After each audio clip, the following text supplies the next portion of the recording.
we are going to shift gears now and talk about the different parts of your SCS package. And there's 3 parts, different pieces and different frameworks depending on what the announcement says.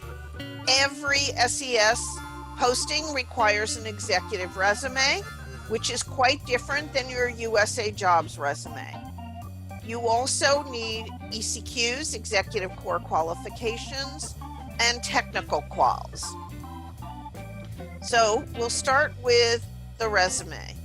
And the resume's got different parts. You've got your executive qualifications, or profile or summary or whatever you want to call it. You've got your executive experience and achievements, leadership development, awards, professional publications, any certifications and licenses, and your education. We're going to talk about each of these parts, but I want you to look at the language here that I'm using. I'm not just calling it qualifications or professional qualifications. I'm calling it executive qualifications. Why? Because language matters.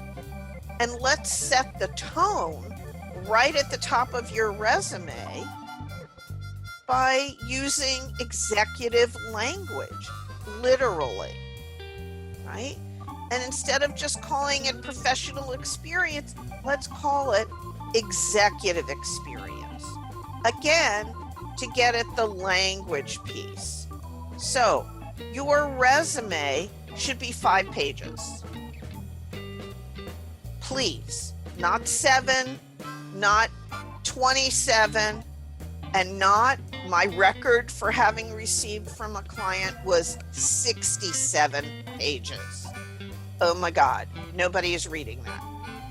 5 pages, okay? And no footnotes. I wouldn't think I'd have to say that, but I've actually seen SES resumes with footnotes, so I've added that to my pattern.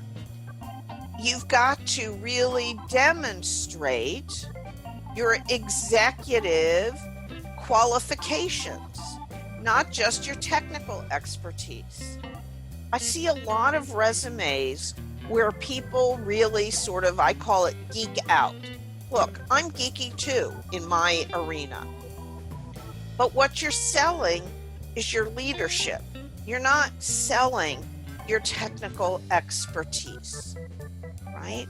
So let's use executive language. Where do you get that executive language? You get that from the ECQs. All right, now this usually generates lots of noise. Your resume needs to focus on the last 10 years of your experience, period. OPM guidance says that they will not consider any experience that is more than 10 years old. So those of you who are relying on experience from 15 years ago, 20 years ago, or longer to supplement your ECQs and your qualifications, you need to let it go, because the last 10 years should be the focus, period. Your resume has got to include metrics, accomplishments, and leadership experience. I see resume after resume that nowhere does it says they actually lead people. Nowhere are there any accomplishments. There's strictly a list of duties. And if there's no accomplishments in your resume, it's like telling someone, I do this, I do that, I do the other thing. Trust me, I do it well. I'm not going to trust you. I don't even know you, right? Folks are not getting past the ERB. Why? Because they're not being specific enough in terms of their metrics and their accomplishments. There's a big difference between leading one person and leading 100 people.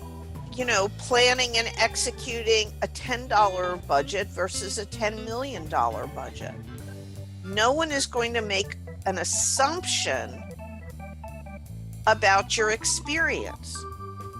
And I think this is a big mistake folks make, and not just for the SES, but in all resumes.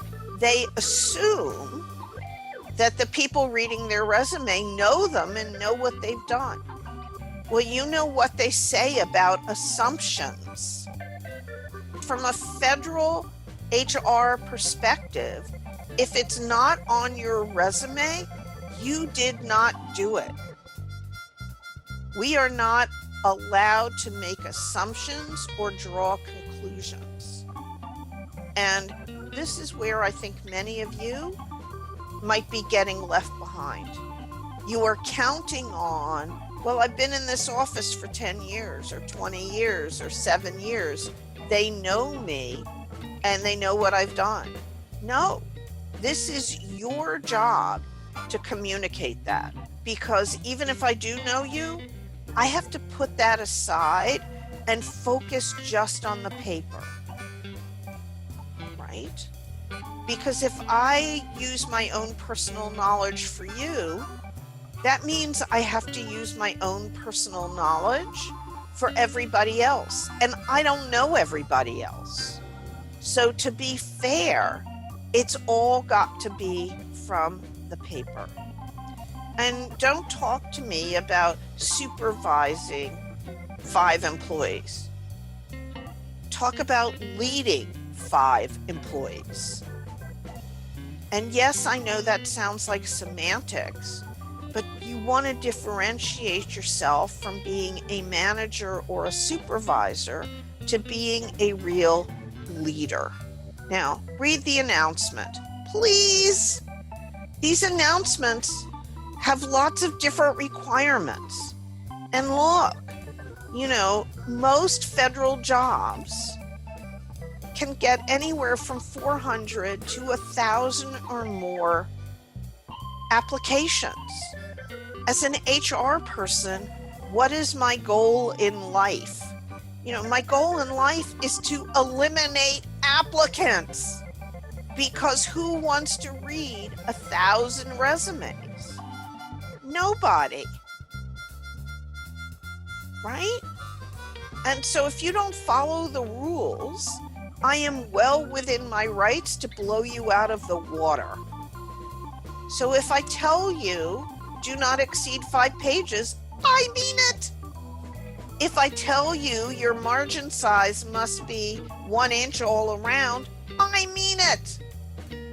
If I tell you the font size needs to be 12, I mean it, etc. So please, please, please read the announcement and follow the rules, okay? And we've kind of talked about this last one already.